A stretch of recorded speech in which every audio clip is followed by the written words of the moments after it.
Ready? We good? Let's get it. One, two, one, two, three. This is the Sports Timeout Podcast with Jensen Maydew, Tony Caranco, and your host, Wes Underwood. And welcome into the Sports Timeout Podcast brought to you by Jeffersons. Free Fried Pickle Fridays. Be sure you head over for all this season's MLB primetime games, as well as College Baseball World Series that's going on right now. Softball ended. Got some good stuff to talk there. Texas, the national champions. What an exciting one that was. But be sure to get over there and go visit Billy and his crew. Get some wings, grab a drink, and celebrate while you're at it. Also, go to Robert's Integrative Dentistry in Joplin if you're looking for that brighter, straighter smile.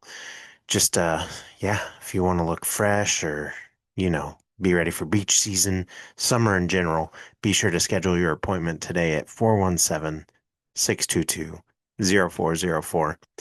They also offer Invisalign. Find out how you can get that there as well.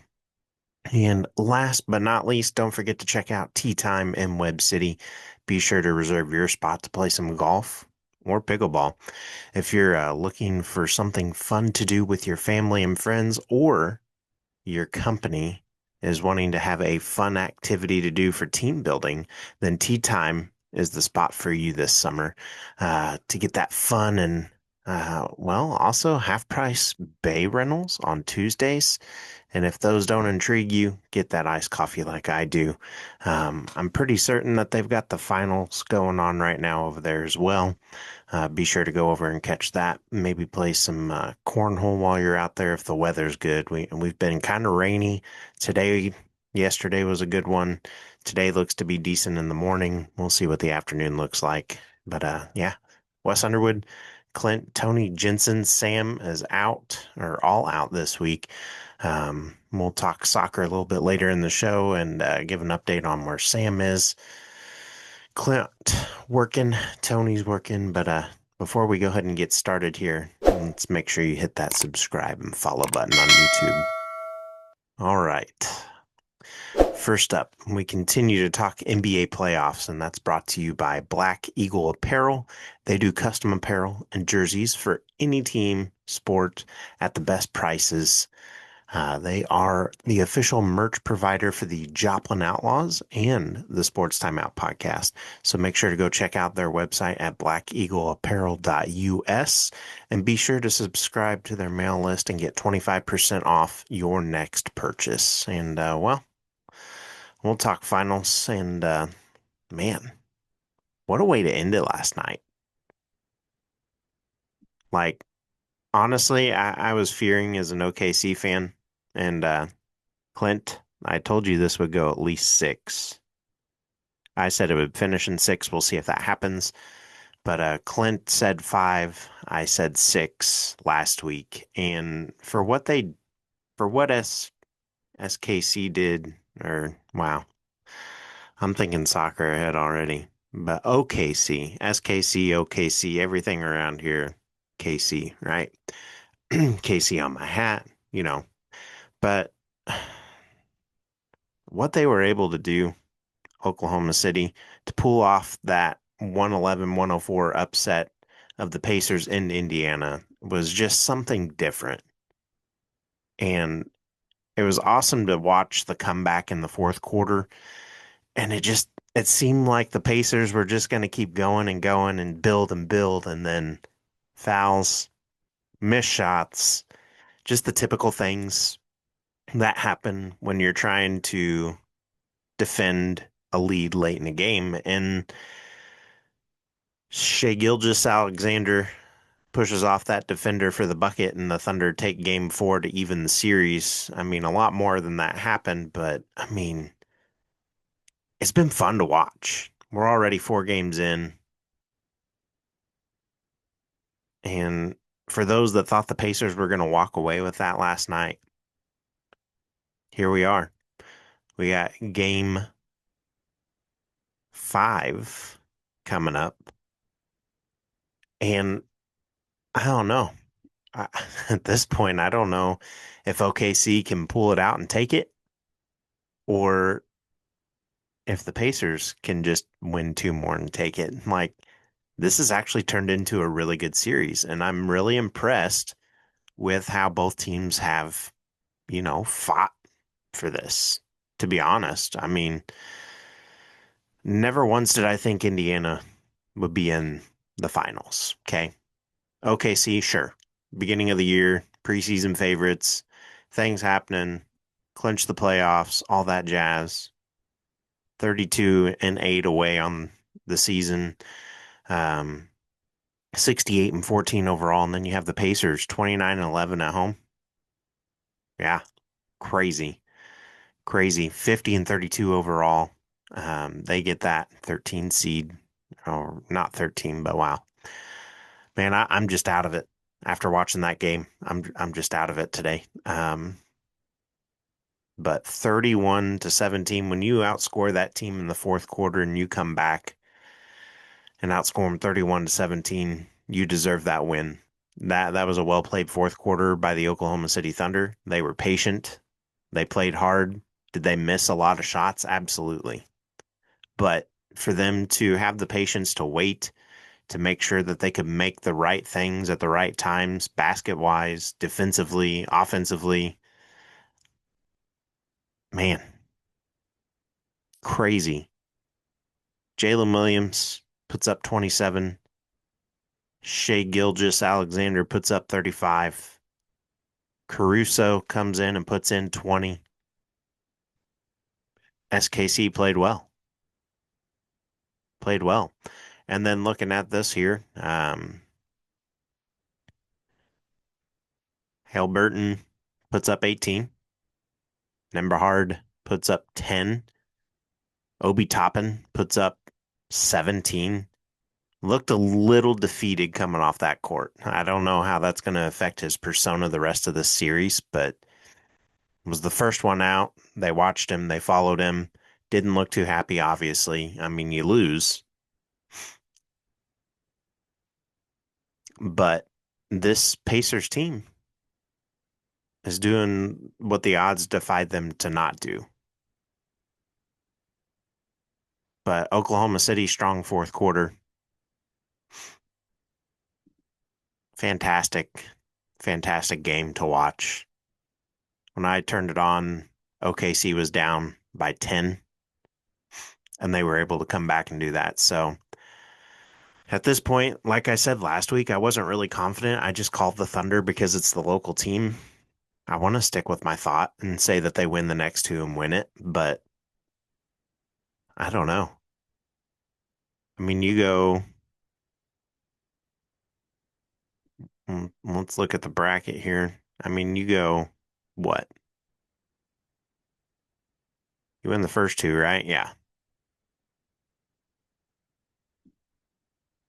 Win the first two, lose the second two. Or no, sorry, my bad. Go 1-1, game 1 and 2. Pacers go up 2-1. Thunder come back and even it out. And what we see 3 days from now, 2 days from now, I don't know. Game 6 has been guaranteed. Game 7's a maybe on the 22nd. Um, we'll see. We'll see. Crazy. I mean, 111, 110. Pacers did the unthinkable, came back and beat them in game 1. Thunder come back and obliterate them pretty much in game 2, 123-107. Thunder end up getting beat 116-107, and then Thunder win 111-104 tonight. And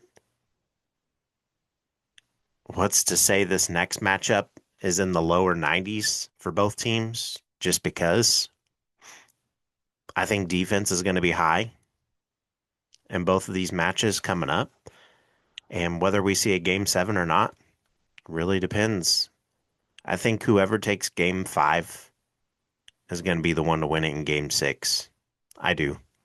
I wholeheartedly believe that. Whoever wins it in game 5 is going to be able to take game 6, unless something just miraculously happens. So I don't know. I don't know. We'll see. I'm excited for this series. 2-2. Let's see how it goes. We'll see. All right, out of the NBA, we go to the MLB and we talk Royals. And I'm about to start a rant on Kansas City sports here, so I hope you're all prepared. Okay. All right. MLB talk. Royals and their current situation. Look, if this team is serious, then you need to hear me out here. Okay. The bullpen is down some key guys right now. And you're going to have to make a decision here. Do we want to keep building off of last year's success and make a deeper run in the postseason? Or do we want to keep trying or toying around like we used to do and, just, I don't care type thing? We're all worried about a stadium right now. We're all worried about everything that's going on around the teams. Yeah, Chiefs are about to start up, and that's going to take your mind off of baseball, but a lot of stuff going on around the world. But in Kansas City right now, you're thinking baseball still. And this team is now 2 games below 500 after yesterday. Pitching wise, though, you're down Reagans until the second half, maybe even longer if you choose to take that time. Then you're also down Harvey until late July. You may get right back soon. Marsh is expected back in July. Sam Long could be back soon. MacArthur probably in the second half, and Urseg looks to be back. Richards is out, and it's almost halfway through. Okay. And we haven't even touched our batting and fielding yet. Now, hear me out on the pitching side. Okay. We got to either trade Lorenzen or we move him to a bullpen role. Okay. That's got to be something that happens for Kansas City to be successful. Lorenzen's proven that he can't go past 3-4 innings. He's done it a couple times, but this year he hasn't been there. So you either got to trade him and go pick up Nick Martinez, who has a 1-year deal with Cincy and has a 3.7 ERA, or check with the Angels on Jose Soriano, who's pitching with a 3.86 ERA and has only allowed 2 home runs. Yeah, he's allowed some walks, but he'd be better than Lorenzen. Okay. My 2 out there picks, way out there for y'all. Bring in Scherzer, bring him back home, let him retire in Missouri, let him be done. Pick him up after his rehab stints, make sure he gets back into his starting form, and just bring him in to be the guy who leads the bullpen. Okay? Let him be the guy that leads the bullpen. Mizzou guy, come back home, let him finish his career in Missouri. Don't want to see him a Cardinal. Could happen. We'll see. But let him end his career in Missouri. Or way out there, go get Bauer and bring him in. Dude has been lighting it up overseas as he's earned Mexican League Pitcher of the Year, and his current ERA sits at 2.76. I'd bring him in for sure. He'd be good leadership. He's got that YouTube channel he's got going now. He's doing great things, to be honest, and he won his lawsuit. Okay. So for all those that were second guessing, he got it. All right. Bring him back into baseball. He's 35. He's 5 years younger than Scherzer. In my opinion, that'd be a better option. He'd be a good leader. I think he'd fit in well in Kansas City. I think that he fits that style. Okay. Kansas City has been known for bringing people back after our troubles. We did it with Lima. Okay. Back in the day. Man, we've brought in several more. I can't remember the names off the top of my head, but I mean, we brought in Jacobs back in the day. Billy Butler, just stuff like that. We re-signed him after he had some troubles, and now he's back doing his thing with softball. So kudos for him. As for the batting aspect, though, everyone's numbers are pretty decent on the batting order, to be honest, but that's what they are. That's it. They're decent. They're not outstanding. They're not great. They're just mid. They're average. Okay. The Royals need a second baseman. Also, on that thought, they could go for Adam Frazier there on the Pirates or Estrada from the Rockies, both batting above 260.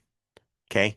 Both of them are an improvement from the Massey and Biggio experiment that we've got going on. And that's failed, unfortunately. As much of a big fan of Biggio I am, he's either got to go back down to the minors and just be a minor guy and come up when needed. Massey, unfortunately, you got to let him go. Okay. All right. But they could also look into Seattle's Jorge Polanco, who's batting 262 with 10 home runs and has 32 RBIs.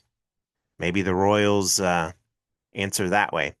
Or, I guess, if we really want to go down this road, outstretch here, okay, trade with the Orioles and bring back O'Hearn, maybe, whose batting average is above 300. Been doing it for a couple years now since being traded. Kudos to him. He's had a great turnaround. Whatever he's doing has been awesome. And has an on-base percentage of 389. So that would be nice. And then you could go pick up Austin Hayes from the Reds or Taylor Ward, who's been linked to Kansas City, by the way. And I only say him due to 18 home runs and 46 RBIs, which is good for 12th in the MLB on the RBI front. But I don't know who you bring in, though, to be honest. This team is definitely a team that could be potent, but needs a true leader to step up. And I don't know who that would be at this point. They've had Santana. He's gone.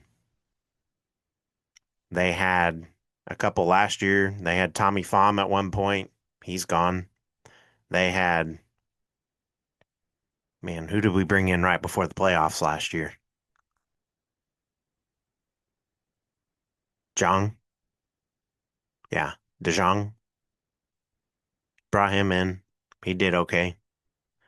And the list goes on. The Royals tend to do that. And I mean, they did it back in 2015. Just brought in guys who wanted to play for a title at the midway point. So I don't know. You are 11 and a half games out of first in the Central now, and you're 3.5 back in the wild card, maybe 2.5. Haven't really looked at that as much. I think if you're under 7.5 back at the break, we stand a chance, but we got to be able, playoff potential is 100% there. Okay. That playoff in the wild card spot, Cleveland, Tampa, and Minnesota ahead of us. 100% there on the playoff potential. Something's got to happen. Got to find something. Got to find something. We'll see. Good luck, Royals. I'm rooting for you this year. Bobby Witt's not doing what he's supposed to right now. He's kind of down a little bit. Jack Caglione, his batting average is going up. We'll see. Did get a couple hits, but got to be doing more than that. Help this team win. And well, next up in the MLB, we'll continue to talk, and we'll talk local, and that's Jacob Misiorowski. Dude had himself a little homecoming in St. Louis. 5 no-hit innings, 4 walks, 5 Ks, and what an awesome moment for him. Graham Valley guy, born in Blue Springs, Missouri. That's where I'm from. Go Blue Springs. Graham Valley native, though, pitched his first MLB game in St. Louis, a team he probably didn't like growing up. Maybe.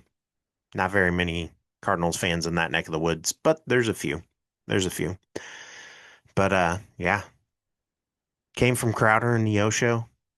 Did his thing down there. Was set to go to LSU and then ends up going in the MLB draft. What a story. What a story. Worked hard. Played minor league ball to begin this year. Posted a 2.13 ERA with 80 strikeouts in 13 games. How awesome is that?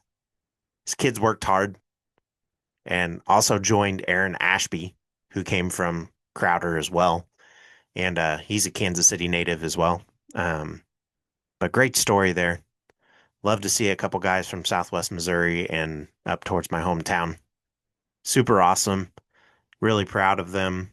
Hope it goes well. Right now, he's got an ERA of 0 in the MLB, which is hard to do against any professional team. Logan Van Way has learned that coming out of Missouri Southern. Struggling a little bit as of late. Started out great for Logan, but right now he's got a little bit above a 6 ERA. So hopefully that works out towards mid-season to the end.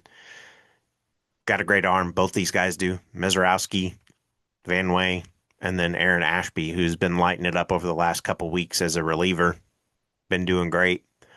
Can't speak but positive on those guys and what they've been able to do. So kudos to you. Congratulations on being in the bigs, and we're rooting for you here out of Missouri. So, all right, now we move into the NFL. This is where I'm going to ride my horse, okay? We talk NFL and Mahomes. And let's look at something here. I don't cater to this usually a lot, but I push this matter back. But let's talk, okay? I'm going to be stat reading here for a while, okay? People saying that Mahomes isn't great and that it stinks, and that he stinks at football is insane, okay? Let's remember before I read off stats, not to mention his offensive line has never been healthy since year 2, okay? That's pretty much been a fact. And that was his Super Bowl team in 2019 that he had a really good offensive line. And from there, we've been searching and searching and searching for offensive linemen. And let's go ahead and move on to the stats, shall we? Okay. We'll look at QBs through their first 7 years, and we'll start Mahomes, okay? So what he's been able to do, he's been in the league for 8, but we won't count that first season because he came in that last game and just played, okay? Does that count towards the stats? Sure. But I've taken those numbers away, and just what he's done in the last 7 years is what we're going off of here. So Mahomes, 32,068 yards passing, okay? Took away 245 yards. All right. 245 yards gone.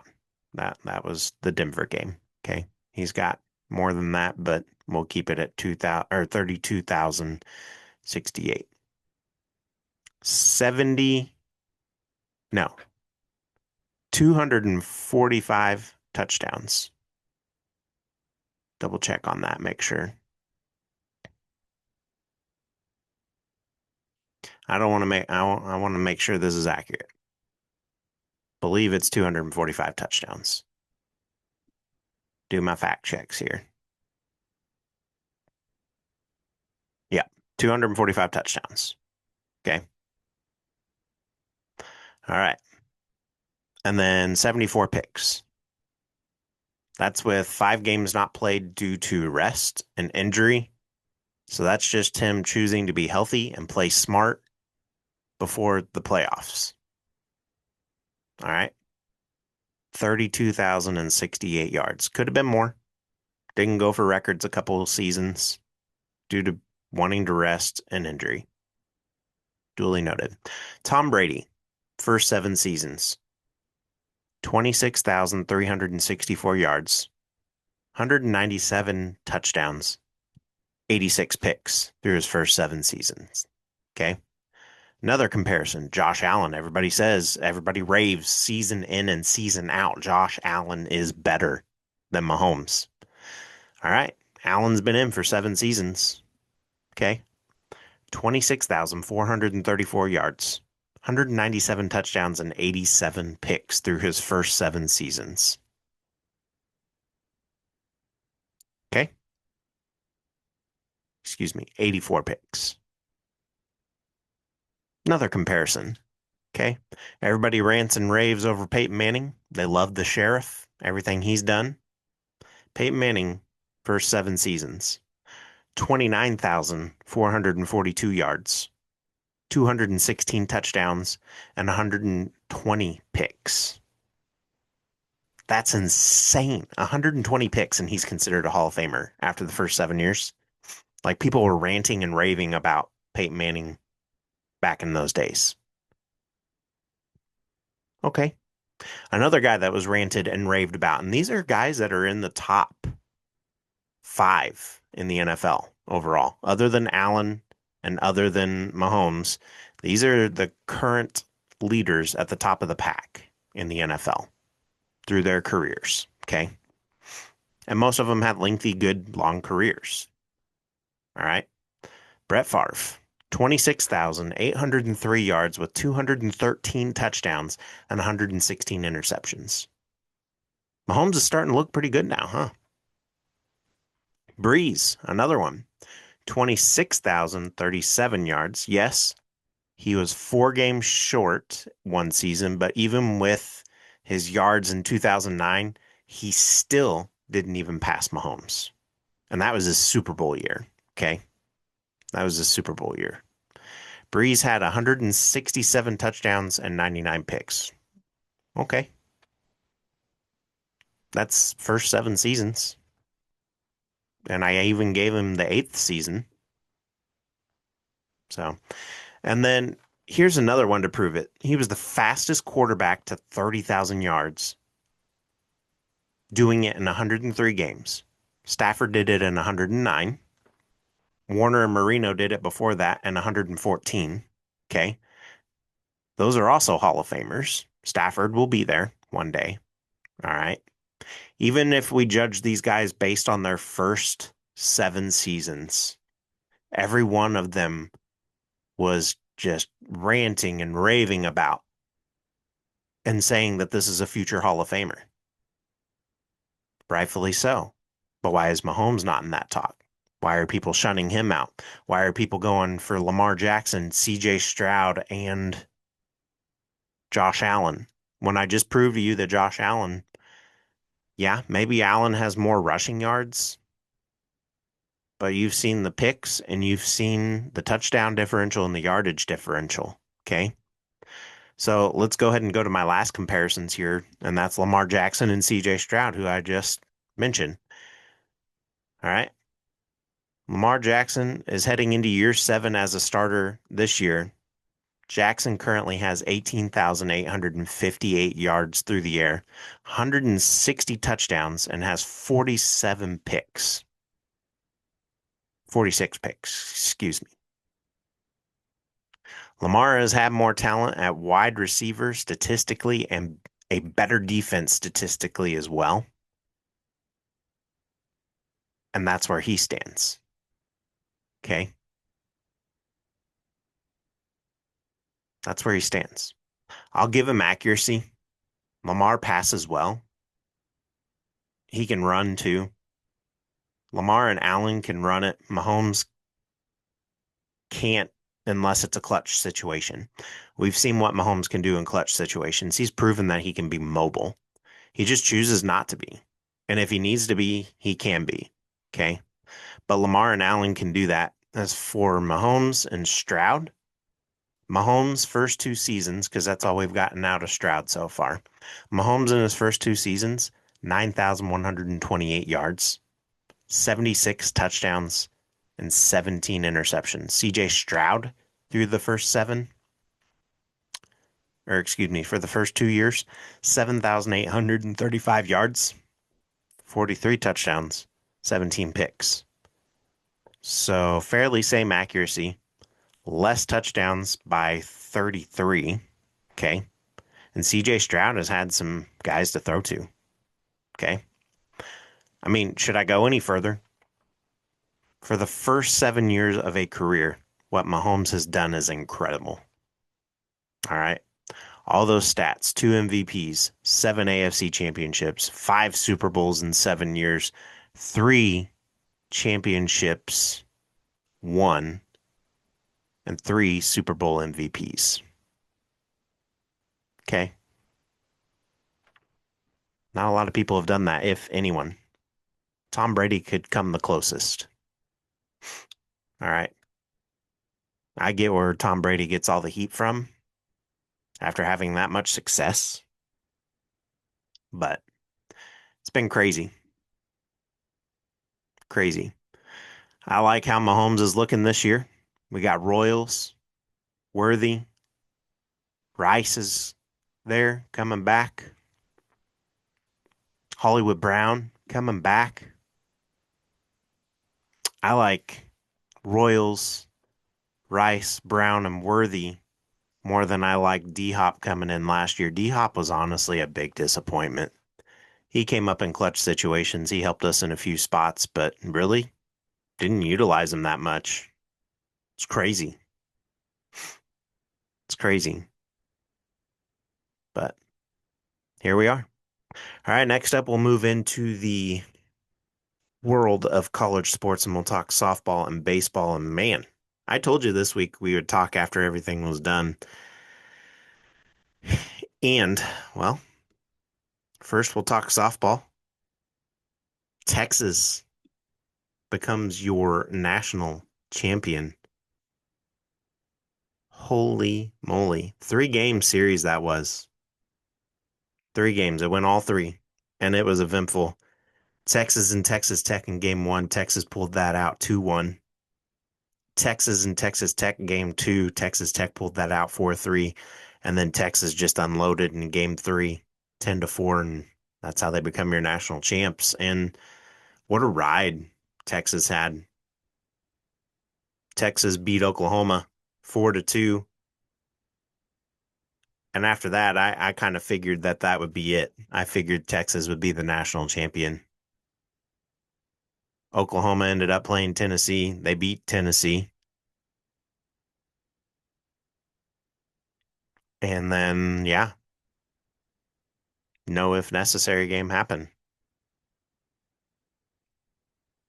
So, I don't know. Oklahoma beat them. Then Oklahoma loses to Texas. Tennessee got that elimination bracket. Tennessee beat Florida 11-3. And then Tennessee would go on to beat UCLA 5-4 and then lose 2-0 to Texas. But I figured after that match that Texas would be the national champion.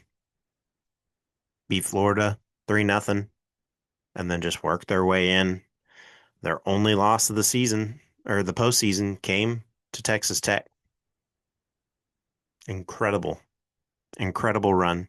Tennessee had an incredible run, in my opinion. But Texas and Texas Tech to make it an all Texas affair, well done. Well coached. Well coached. Way to go. Earned it. This way? This way. There we go. Hook 'em. Right? All right, next up, move into the Men's College World Series. Double elimination now. And winner's bracket so far. Coastal Carolina. They're just cruising right now. Cruising. Coastal Carolina defeats Arizona. Arizona has now moved into the elimination bracket and will have to face Louisville, who lost to number 8 Oregon State. Coastal Carolina, Oregon State could be a really fun one. But we'll have to see. We'll have to see. Today we get to see number 3 Arkansas and number 6 LSU go head to head. And then we get to see number 15 UCLA and Murray State as well. That will be the first matchup of the day. UCLA and Murray State. That could be fun. But let me tell you, Arkansas runs in the blood. My wife's a fan, so I'm kind of an inherited fan. Don't like them as much, but I'll root for them. Baseball's been fun to watch. Okay. Baseball's been super fun to watch. And I kid you not. That's why I like Benintendi on the Royals so much. But it's been great. Baseball's been fun to watch over the last few years. Omahogs is what they've been saying. But I don't know. Right now, it's too early for me. Coastal Carolina's riding on that high. And it is double elimination. So Coastal Carolina's got a couple more games before they make it into the championship. We'll see. mean, we're down to the final 8. And if Arizona or Louisville can do what they need to do, we'll see. We'll see.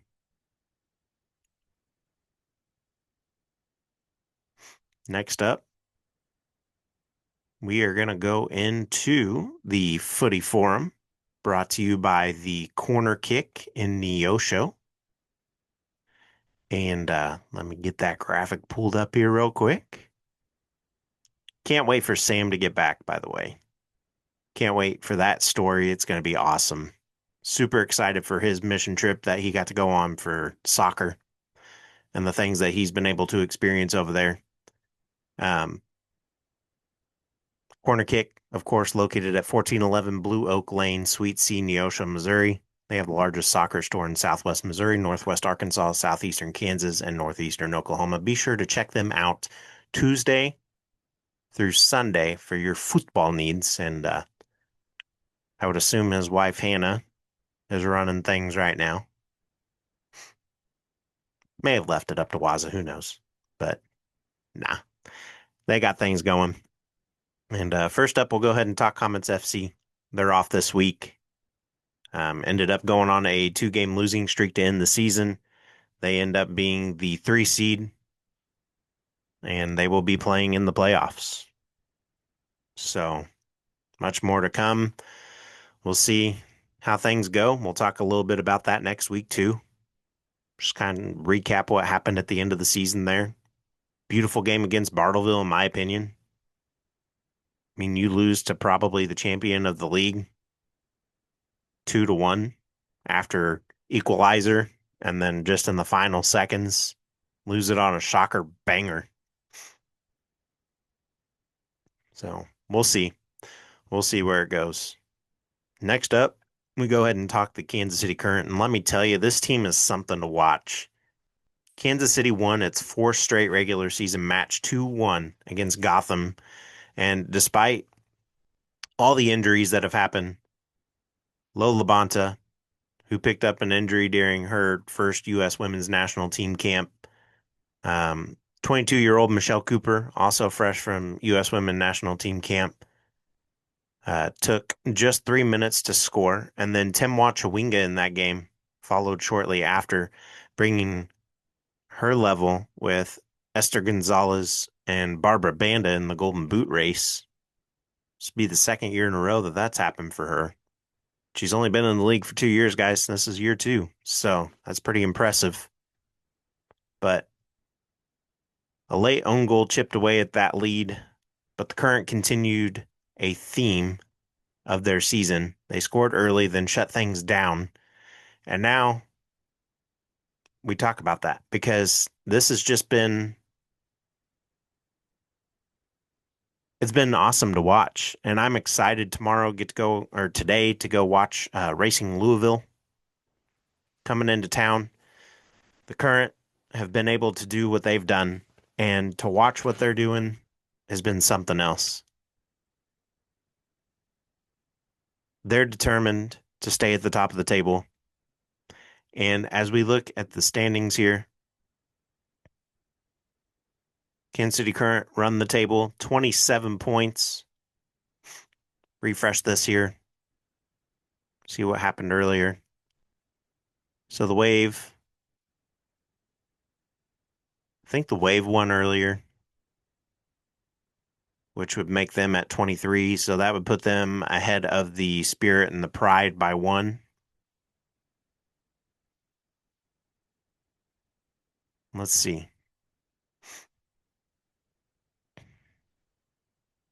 Sorry, internet's a little slow here. San Diego Wave, most recent match. Yeah, they pulled it out over Houston. So with that being said, they've got 23 points on the season. Or maybe they are at 20. Maybe they are at 20. Yeah, okay, that's right. They are at 20. Wow, proved me wrong. Math is mathing up. All right. So they sit currently at the 4 seed. Big improvement from last year. Spirit, 2 points ahead of them. Pride, 2 points ahead of them. Spirit and Pride are tied at 22, but with the way things are, the Pride are in second, and the currently have a 5-point lead over both of those teams, which is very crucial at this point in the season. And this win against Louisville today would be big. This game against Louisville today would be big. Chewinga, 7 goals. Gabinia, 5 goals. Labonta has 3. Izzy, Rodriguez, Haley Mace, Tim Chewinga, 3, 3, and 2 on assists. Their first in goal difference was 16. Their first in goals scored with 24. They have 15 assists, good for second in the league, and they are tied at first with 8 goals conceded.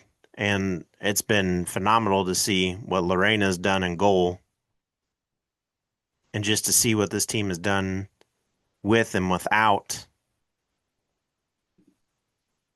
players in and out of the matches that have been played. I mean, injuries have happened and they've just done what they've done. Yeah, they have 2 losses on the year, but the Pride, the Spirit, the Wave, the Rain, everybody else has 3 or more. And that's been the biggest difference right now. They are on a 4-game winning streak, Kansas City Current, as I mentioned. They beat Bay FC to get things started after that loss to the Rain, 1-0, back on May 2nd, and they haven't looked back since. They're looking for this energy. Michelle Cooper said that they're ready to be back home in her presser yesterday. Flacco says they're ready to be back home. They're excited. They're continuing to do this game by game. Last 5 for Louisville. They are also 4-1. They're on a 2-game winning streak. So they beat Angel City 3-2, and they beat the Utah Royals 3-2. So they've given up at least 2 goals in the last 2 matches. And overall, they've conceded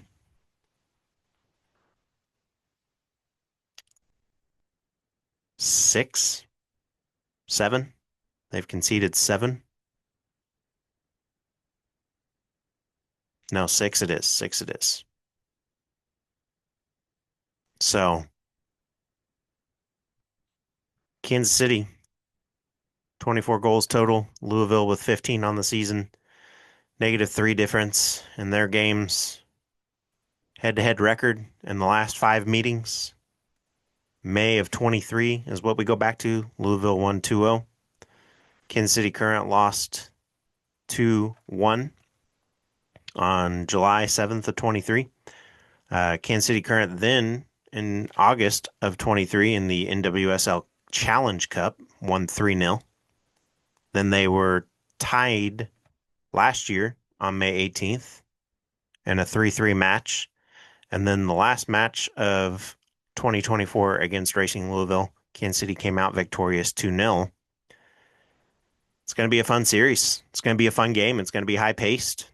Both these teams looking to do what they do best, and that's get on the board.